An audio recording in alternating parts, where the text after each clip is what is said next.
अध्यात्म विज्ञान कोई धर्म या संप्रदाय नहीं है, ये स्पिरिचुअल साइंस है जो कुदरत के कानून पर आधारित है। ये विज्ञान पूरे ब्रह्मांड के सभी रहस्यों को उजागर करता है और जीवन के सभी पहलुओं को समझने के लिए एक नई दृष्टि देता है। इसी को आर्ट ऑफ विजन कहते हैं, दुनिया को देखने की एक नई दृष्टि, जो अध्यात्म विज्ञानी परम पूज्य स्वामी श्री कमलेशानंद जी के निर्देशन में सनातन सत्य का अनुसंधान कर हमारे जीवन को प्रकाशित करे। जय सच्चिदानंद। स्वामीजी जय सच्चिदानंद। હમણાં આપણે સવારના આગલા પાઠમાં કોઝલ બોડીની વાત થઈ કે તીર્થંકરો હોય એ સૂક્ષ્મમાં સૂક્ષ્મ કોઝલ બોડી જોઈ શકે છે. તો હવે કોઝલ બોડીમાં પણ બે પ્રકાર હોય છે, ચાર્જિંગ અને ડિસ્ચાર્જિંગ. હા, હોય ને, બે ભાગ હોય.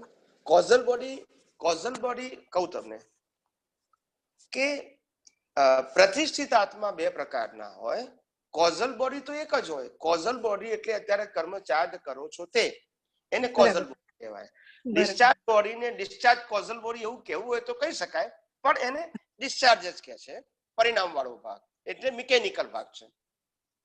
આ બે પ્રકારના, એક કોઝલ બોડી હોય ને ઇફેક્ટ બોડી હોય. એટલે આ બે પ્રકારમાં કોઝલ બોડીનું ઇમ્પોર્ટન્ટ એટલા માટે છે કારણ કે ત્યાં તમારો પુરુષાર્થ જીવતો છે. ઇફેક્ટ બોડીમાં પુરુષાર્થ જીવતો નથી કારણ કે મિકેનિકલ પ્રોસેસ છે, જેની તમે પ્રોસેસ પહેલા કરી નાખી છે. એનું કુદરત ખાલી વન વે રિઝલ્ટ આપે છે. એટલે મને એમ કે આપણે જેમ અહંકાર અને પ્રતિષ્ઠિત આત્માને બે રીતે આપણે ભાગ પાડીએ છીએ, એ જ રીતે કોઝલ બોડીના બે રીતે ભાગ પડી શકે. એટલે મેં કીધું ને કે ડિસ્ચાર્જ અને ચાર્જ કોઝલ બોડી, પણ એટલે કોઝલ બોડી ના કહેવાય કારણ કે કારણ શરીર તો એક જ હોય. આ તો કાર્ય, અને ઇફેક્ટ બોડી કહેવાય. શું કહેવાય? અચ્છા. એક ભાગને કોઝલ બોડી કહેવાય, ચાર્જ વાળા ભાગને. ડિસ્ચાર્જ વાળા ભાગને ઇફેક્ટ બોડી કહેવાય. કોઝલ બોડીના બે ભાગ ના કહેવાય. ઓકે. બંનેનો રોલ જુદો થઈ ગયો ને. આમાં ચાર્જિંગ છે, આમાં ડિસ્ચાર્જ છે. બરાબર. અને બીજો પ્રશ્ન એ હતો કે આપણે જડ હોય છે એ ચેતનની હાજરીમાં જ ક્રિયાશીલ બને છે, રાઈટ? તો આપણે, મેં પહેલા પ્રશ્ન પૂછેલો એમાં પૂછેલું તો તમે મને કીધેલું કે કુદરતી જળ છે. કુદરત જળ છે, બરાબર.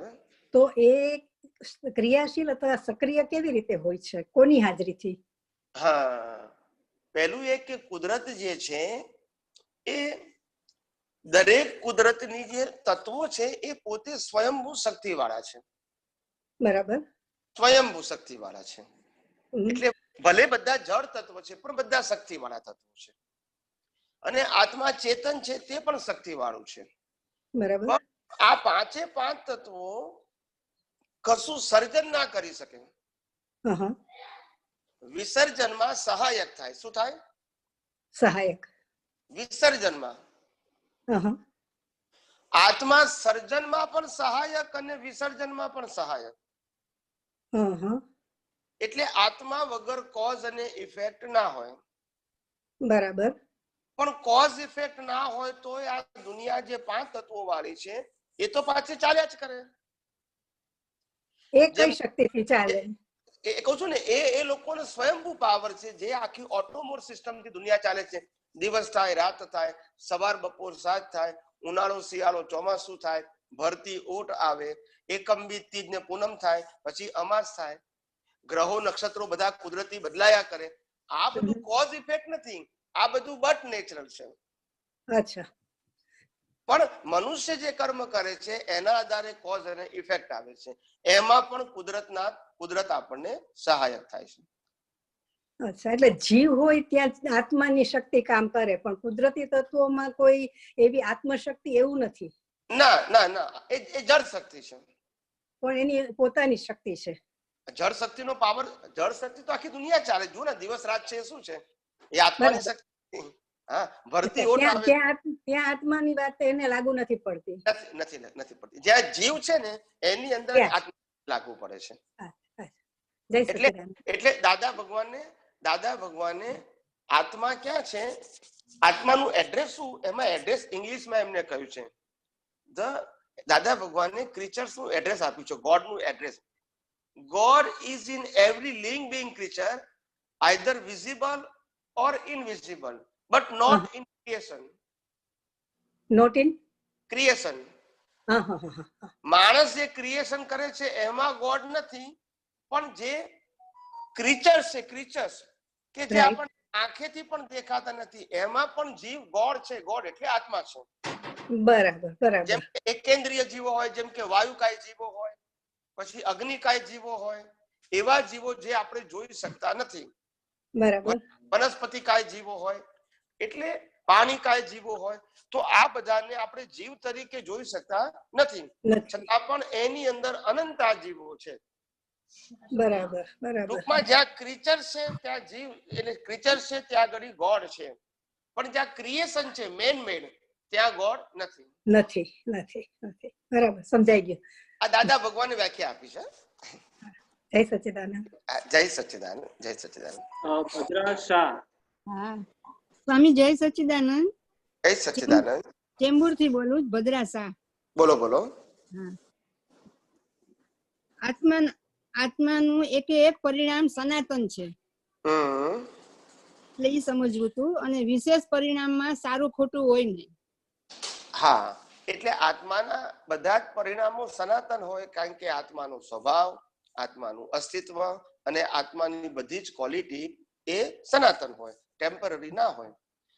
પણ આત્માની હાજરીથી ઉત્પન્ન થતા ભાવ, એની અવસ્થા હંમેશા ટેમ્પરરી હોય, અને ટેમ્પરરીમાં સારું ખોટું હોય, આત્મામાં સારું ખોટું ના હોય. એટલે પરિણામ એટલે આત્મામાં.